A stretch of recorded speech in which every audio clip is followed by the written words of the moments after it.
Você trabalha duro, tem ambição e até estabelece metas no início do ano. Mas no meio do caminho, a meta ela fica vaga. Você perde o foco, não tem mais foco no que você quer fazer. E quando chega no meio do ano, você acaba desistindo, né, daquela meta que você tinha. E fica com aquela sensação de fracasso, um sentimento meio esquisito ali. Isso não acontece porque você desiste fácil ou é um fracassado. Não é isso. Isso ocorre porque você está definindo suas metas de uma forma equivocada. A gente precisa fazer algum ajuste ali. E se você quer quebrar esse ciclo, fique aqui que eu vou te contar como fazer isso neste vídeo. E já se inscreva no canal para não perder nenhum vídeo sobre produtividade, foco e performance. Hoje eu vou falar do método SMART, porque segundo a pesquisa de Locke e Latham, com 40 mil pessoas, aqueles que usam meta SMART têm 40% melhor de desempenho. E isso talvez possa te ajudar. Os outros vivem naquele mesmo ciclo que você pode estar vivendo agora.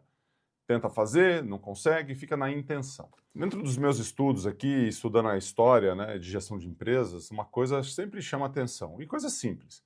Por exemplo, em 1981, um consultor chamado George Doran, ele estava trabalhando com diretores de grandes empresas, grandes corporações, e observou o problema. O problema é o seguinte: as metas eram vagas, sem detalhes, e sem dados que tornassem elas mais específicas para serem executadas.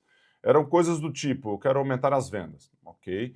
Melhorar a gestão, ser melhor em comunicação. Tinha muita intenção, muito desejo, mas elas eram vagas e ninguém sabia o que estava fazendo, se estava bem sucedido, se não estava, se estava conseguindo atingi-las. Com isso, ele fez uma pesquisa com grupos diferentes, né, buscando ali. Os que escreveram metas específicas, ações, e compartilhavam essas ações com amigos, eles tinham um ganho de produtividade, que podia chegar a 76% de sucesso. Olha que interessante isso. E aqueles que não escreviam nada tinham 43% de chance de sucesso, menos da metade. Imagina você, as suas metas e até mesmo as metas das equipes que vocês trabalham, né? Quando você deixa ela clara, com ações específicas, com feedbacks, você sabe o que você precisa fazer, não fica vago. Ele está mais específico sobre o que você deseja que aconteça e você vai atrás delas. Quando chega lá em setembro, às vezes, você fica perguntando, quando a meta é vaga, né? Será que eu vou cumprir? Será que vai dar certo? Mas se ela é específica, você já sabe que você cumpriu. E para metas que ficam pendentes, abertas, você sabe exatamente em que etapa você está. Por isso que ser mais específico funciona, e principalmente acompanhar ao longo do tempo. Metas vagas, por outro lado, elas não geram ações. Metas específicas te levam à execução, quase que automaticamente. Quando você diz, vou aumentar as vendas, o seu cérebro não sabe o que fazer, ele quer vender. Mas por onde que eu vou começar? O que mostra que ele está no caminho certo é o direcionamento específico. Se está vago, não funciona. Quando você fala, quero aumentar a taxa de conversão de 8% para 9%, para 9,5% em 90 dias, seu cérebro fala assim, opa, tem uma coisa específica aqui. Imagina um atleta olímpico, com metas vagas, sem objetivo e sem saber mensurar a sua evolução para atingir o índice. Não funciona. Ele vai se perder ali. Aí o Doran criou os 5 critérios SMART, que é o método SMART que é muito conhecido. O primeiro deles é que a meta ela precisa ser específica, é um acrônimo SMART, né? Específico. Você precisa dizer exatamente o que vai fazer. Dizer exatamente o que vai fazer. Não é melhorar meu resultado, não é crescimento, não é nada disso. É aumentar a taxa de conversão, é melhorar, atingir o índice olímpico em tanto tempo. Você precisa ser tão específico que qualquer pessoa da sua equipe que você conhece, papagaio, filho, criança, consegue entender o que você vai fazer. Experimenta explicar isso para sua esposa em casa ou para o seu marido. Se ele entendeu, entendeu. Agora, se o time não tiver clareza, imagina. E aqui vai uma dica, hein? Vamos substituir a palavra melhorar para algo mais específico. Evoluir é muito genérico. Substitua por números, por datas, percentuais. E melhor de tudo, hein? Comece hoje. O segundo item que a gente trabalha no método SMART, né, que o Doran trabalha, é o mensurável. Então você tem que medir. Se você não consegue medir, você está fazendo meio que uma adivinhação do negócio. Então qual que é a métrica? Qual que é o percentual da meta batida? Qual que é a base? né? É 65%, quero ir para 85%. Então você tem que ser objetivo, né? Vai ser com o sistema OKR, vai ser planilha centralizada com todos, qual que é a frequência, qual que é a revisão semanal, mensal, diária, né, com cada líder. Isso precisa estar bem desenhado. A terceira, ela precisa ser alcançável, achievable, né, no inglês. Essa seção é sobre ser realista com os recursos que você tem. Não é vou duplicar em um mês, você não vai fazer isso, você não vai vender 10 vezes mais. Pode até vender, mas não é muito comum. Né? Vou crescer 20% em 3 meses, beleza, com a equipe que eu tenho e vou ter R$5.000 a mais de investimento, por exemplo.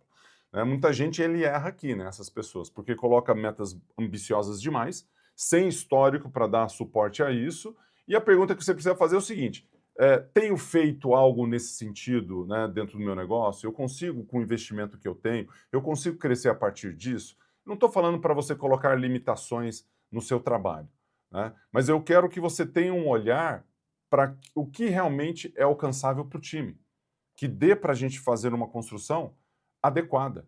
Então eu vou falar o seguinte: eu vou treinar para os Jogos Olímpicos, então eu quero bater o recorde mundial e eu estou a 3 segundos numa prova de 100 livre. Isso não é realista. Para fazer isso em 3 meses, talvez em 4 anos sim, mas em 3 meses não. Então a gente precisa pensar bem sobre isso. Já o quarto item, ele precisa ser, né, o R do SMART é o relevante. Nessa parte você precisa deixar claro se essa meta, se esse objetivo, ele é relevante ou não para o seu negócio. Não adianta ficar colocando coisinhas ali que não faz nenhum sentido. Se essa meta não impacta na receita, não impacta na cultura, no cliente, geração de margem, ela não é meta. Ela é só vaidade, você só quer isso porque você quer.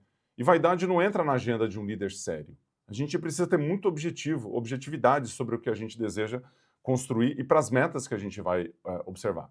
Para ilustrar melhor, quando eu estava treinando para as Olimpíadas, por exemplo, eu não tinha uma meta do tipo, vou treinar todos os dias. Isso é vago, isso é básico, eu vou ter que fazer isso. Minha meta era, vou fazer 48 segundos no 100 metros nado livre, vou fazer 1,48 nos 200, né? E isso que me coloca no pódio, porque eu faço o índice, porque eu vou... Cada abraçada ali vai ter um objetivo, a respiração, o treino, a estratégia está envolvida para aquele objetivo específico, de 1,48, de 48 segundos, 49, seja lá qual for. E o quinto item é o temporal, prazo, data de início, fim, os marcos que vão ter ali no meio, frequência dos feedbacks, da revisão que vai estar ali, né? E o certo é que 30 de setembro, com checkpoints no dia 31 de julho, 31 de agosto, com review semanal, o cérebro humano ele adia tarefas sem prazo. É biologia pura. Já a urgência, ela canaliza a energia, porque eu tenho um prazo. Sem um prazo, sem uma meta, sem um prazo, a sua meta vira uma promessa que você faz para si mesmo todo santo dia. Agora, vou começar segunda, vou começar semana que vem, vou começar mês que vem, você começa a adiar tudo aquilo ali, né? Com prazo, ele vira um compromisso, que você honra, porque tem data, tem cobrança e tem direcionamento. Isso é SMART. Metodologia SMART, né? Os seus objetivos, eles merecem esse tipo de atenção e os seus sonhos, principalmente, e objetivos, merecem ser conquistados. Eu confio em vocês. E aí, curtiu entender como definir uma meta de forma inteligente e com mais chances de realização? Boa! Então se inscreva no canal aqui, ativa o sininho e me segue no Instagram, @gustavo.borges, onde eu posto conteúdos diariamente sobre performance, produtividade, foco e muito mais. Vem comigo, boas braçadas!